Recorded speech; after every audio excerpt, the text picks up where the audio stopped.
Ciao a tutti, oggi ti propongo un dolce tipico del carnevale fiorentino, la schiacciata fiorentina. È una torta soffice di pan brioche dal gusto delicato e speziato, con l'inconfondibile stemma di Firenze, il giglio fiorentino spolverizzato con del cacao amaro.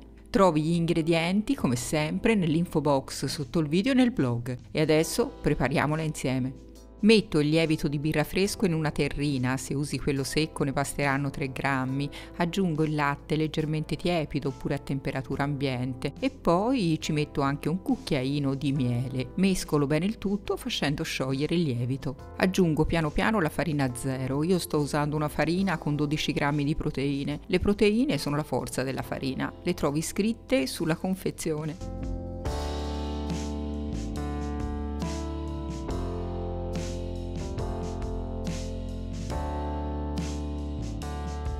Ho finito di inserire tutta la farina ed ho ottenuto un lievitino molto idratato. Lo copro con la pellicola alimentare e lo lascio lievitare fino al raddoppio del volume. Il raddoppio del volume dipende dalla temperatura ambiente, può impiegare 40 minuti oppure anche un'ora e mezzo. Il lievitino ha raddoppiato di volume, a questo punto prendo un altro contenitore e inserisco lo zucchero, un pizzico di sale, un pizzico di noce moscata, un pizzico di cannella, infine grattugio la scorza di un'arancia non trattata.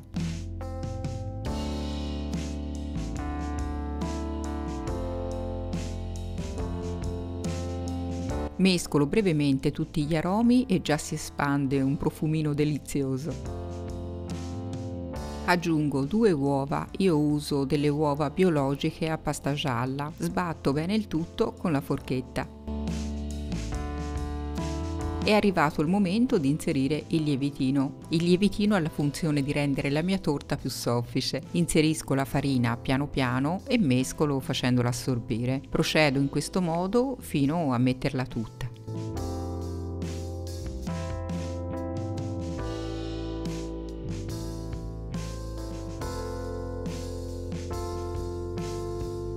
Quando l'impasto inizierà a prendere consistenza, posso lavorarlo con le mani.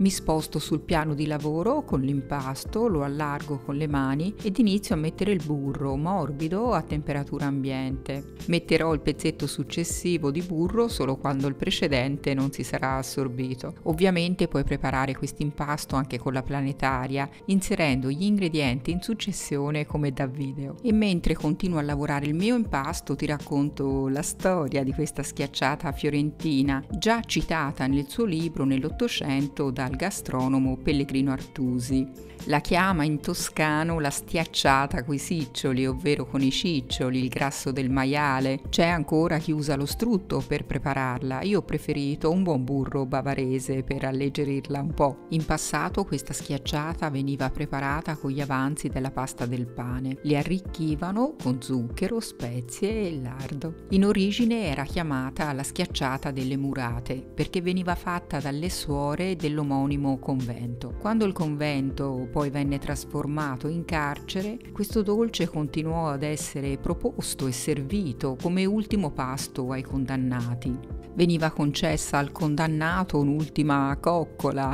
quindi puoi immaginare quanto è buono questo dolce. Bene, adesso bando alle ciance, ho finito di inserire tutto il burro, come puoi vedere non ho mai aggiunto farina sul piano di lavoro. L'impasto è un po' difficile da lavorare perché è appiccicoso, ma tu aiutati con un tarocco oppure prepara l'impasto nella planetaria, così eviterai questo passaggio. Evitando di aggiungere farina andremo ad ottenere un impasto brioche molto più soffice. Aggiungo solo un velo di farina per formare il panetto e metterlo a lievitare all'interno di un contenitore che ho ben unto con del burro. Lo copro col coperchio e aspetto il raddoppio del volume. Anche in questo caso il raddoppio del volume dipende dalla temperatura ambiente, quindi può impiegare 2 ore oppure ne può impiegare anche 3 o 4. Ecco che l'impasto è pronto, ha raddoppiato di volume, lo lascio cadere sul piano di lavoro infarinato e preparo una teglia rettangolare rivestita con della carta forno. La teglia misura 35 x 28 cm. Stendo l'impasto con le mani ricoprendo tutta la superficie della teglia dello spessore di circa 1 cm. La caratteristica della schiacciata fiorentina è appunto lo spessore, dovrà essere piuttosto bassa, appunto. Adesso la livello con un piccolo matterello proprio perché sia più uniforme, ma è facoltativo questo passaggio, e scoppio con uno stuzzicadenti eventuali bolle che si formano sulla superficie. La copro con della pellicola alimentare e la lascio lievitare fino al raddoppio del volume. Mentre la schiacciata sta lievitando ho preparato la mia crema pasticcera lucida e setosa, ti metto il link nelle schede video e nell'info box sotto il video. Aggiungo un cucchiaino di estratto di vaniglia, questo è il mio fatto in casa con l'estrazione a caldo in soli 7 giorni, ti metto il link nelle schede video e nell'info box sotto il video. Mescolo bene il tutto, copro la crema con della pellicola alimentare a contatto e la lascio freddare completamente. Questa schiacciata viene servita semplice oppure con della panna montata. Io ho preferito mettere una diplomatica. Adesso ho stampato il giglio, caratteristico della città di Firenze, lo ritaglio e lo preparo per la decorazione finale. Trascorso il tempo necessario, ecco la mia schiacciata pronta per essere infornata. La inforno nel livello intermedio del forno, il forno è caldo, statico, a 180 gradi e la lascio cuocere per circa 20 minuti. Prima di estrarla dal forno ti consiglio di fare la prova a stecchino. Ed ecco la mia schiacciata dolce perfettamente cotta, la sistemo sul piano di lavoro, la copro con un canovaccio e la lascio freddare. Adesso monto la panna ben fredda di frigorifero.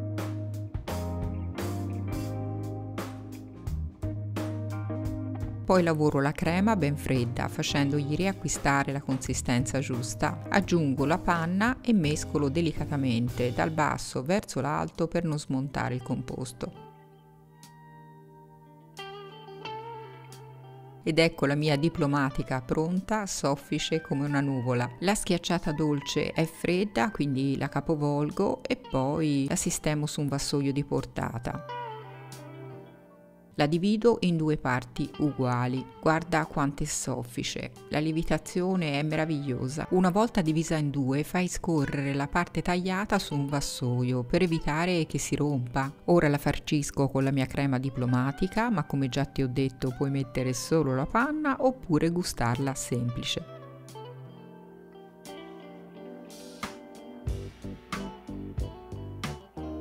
Adesso ci faccio scorrere l'altra parte tagliata sulla superficie, la copro con della pellicola alimentare e la sistemo nel frigorifero perlomeno per un paio d'ore, ma se preferisci puoi anche mangiarla subito. Dopo un paio d'ore taglio i bordi, ma solo per renderla più carina, puoi anche lasciarli. È arrivato il momento di spolverizzarla con abbondante zucchero a velo vanigliato. Adesso ci adagio lo stemma di Firenze al centro della torta, poi lo spolverizzo con del cacao amaro e sollevo il foglio delicatamente. Ed ecco la torta pronta in tutto il suo splendore. Il pan brioche è sofficissimo, ben alveolato e profumato, speziato al punto giusto.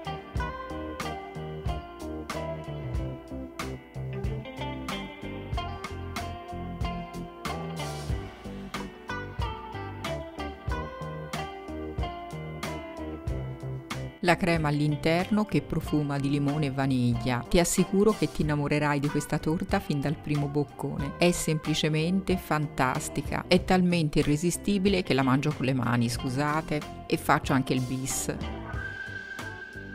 Spero che questa ricetta ti sia piaciuta. Un abbraccio, a presto.